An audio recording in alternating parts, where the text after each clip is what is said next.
Ever wanted to jump into your favorite Discord server but your iPhone's screaming about low storage? Don't worry, there's a super easy way to use Discord without the app. First things first, unlock your iPhone and locate either Safari or Chrome whichever browser you prefer works perfectly. Tap on your browser's icon to open it now. Tap the search bar at the top of your screen. Carefully type Discord.com into the search bar. Make sure you spell it correctly to avoid any accidental redirects. Hit go or enter on your keyboard to load the Discord website. You might see a prompt encouraging you to open Discord. In the app, ignore that. Look for the option that says something like Open Discord in your browser, Continue in browser, or a similar phrase. Tap on it. You'll be taken to the Discord login screen.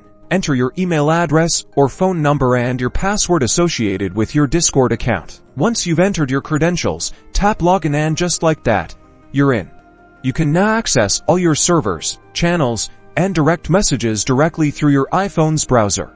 For easier access next time, tap the share icon It usually looks like a square with an arrow pointing upwards and scroll down to find the Add to Home Screen option. This will create a shortcut on your home screen, so you can access Discord with a single tap. Now you can chat, share, and connect with your community, all without using up precious storage space.